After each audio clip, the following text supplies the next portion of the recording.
जब तक चीन ने तिब्बत पर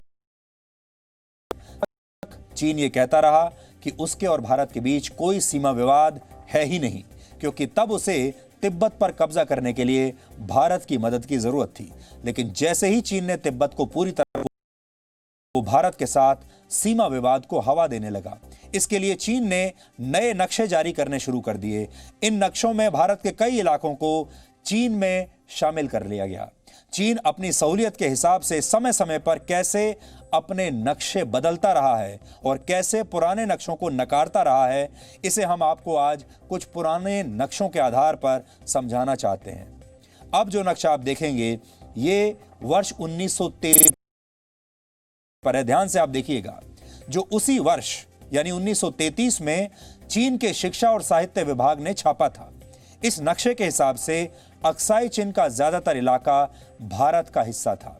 इस नक्शे में लद्दाख में श्योक नदी के दक्षिण पूर्व इलाके को दिखाया गया है और इसमें चेंग चेमो वैली, स्पांगुर लेक और पेंगोंग लेक का पश्चिमी हिस्सा भारत में दिखाया गया है।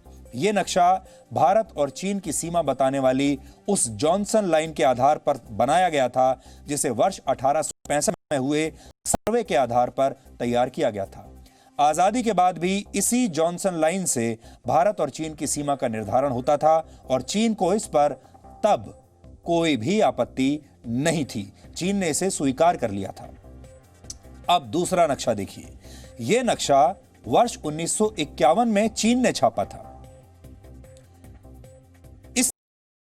चीन ने पुराने नक्शे के कई भारतीय पर अपना दावा दिया और इन इलाकों को अपने आप ही हड़प लिया। उदाहरण के लिए स्पांगुर लेक पूरी तरह से अब चीन में दिखा दी गई और पेंगोंग लेक का एक बड़ा हिस्सा भी चीन ने अपना बना लिया।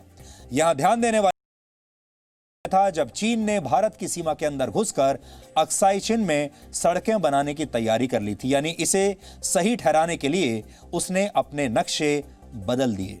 लेकिन भारत के राजनीतिक नेतृत्व को चीन की धोखेबाजी समझ में नहीं आई और भारत के कई नेता चीन के साथ दोस्ती की धुन में, दोस्ती के नशे में ही डूबे रहे।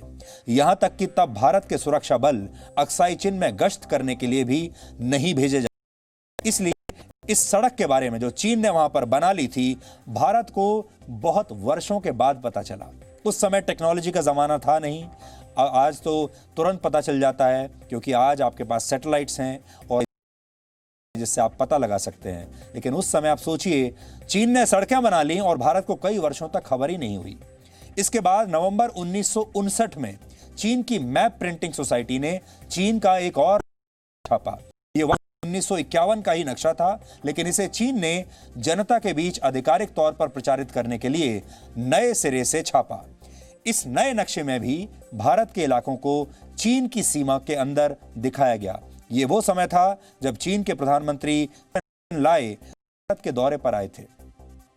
भारत ने तब इस नक्शे पर आपत्ति भी दर्ज की थी, लेकिन तब तक बहुत देर हो चुकी थी और चीन आधिकारिक तौर पर भारत के इलाकों को चुका था। इसी नक्शे के आधार पर चीन ने वर्ष 1960 की अपनी क्लेम लाइन बनाई, जिसमें न सिर्फ अक्साई चीन बल्कि लद्दाख में पेंगोंग झील का एक बड़ा हिस्सा और गलवान घाटी को भी लिया और अपना हिस्सा बता दिया। इस समय भी चीन अपनी इसी क्लेम लाइन को ही मानता है, यानी आज भी चीन इसी क्लेम लाइन को मानता है और उसी के हिसाब से लाइन ऑफ एक्चुअल कंट्रोल या एसी का निर्धारण करता है। सोचिए, यह लाइन उसने 1960 में ही खींच दी थी।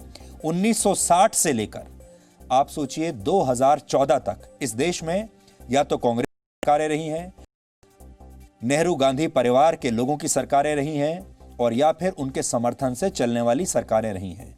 सिर्फ वाजपेयी की सरकार को अगर आप 5 साल छोड़ दें तो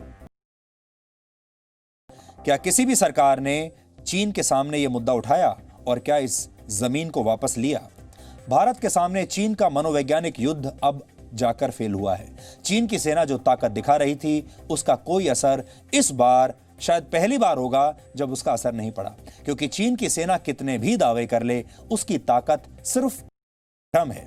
इस भ्रम को तोड़ने वाले कुछ और सच आज हम आपको बताना चाहते हैं। क्योंकि आपको चीन की सेना के बारे में और चीन के बारे में अब तक बहुत सारी गलत जानकारियां दी गई हैं। आप जब से स्कूल में गए, कॉलेज में गए, आपने जितनी किताबें पढ़ी, आपने जितना साहित्य पढ़ा, जितनी फिल्में, वीडियोस देखे, सब में आपको ये बताया गया है कि चीन बहुत ही मजबूत देश है और उसकी सेना को हम हरा नहीं सकते। लेकिन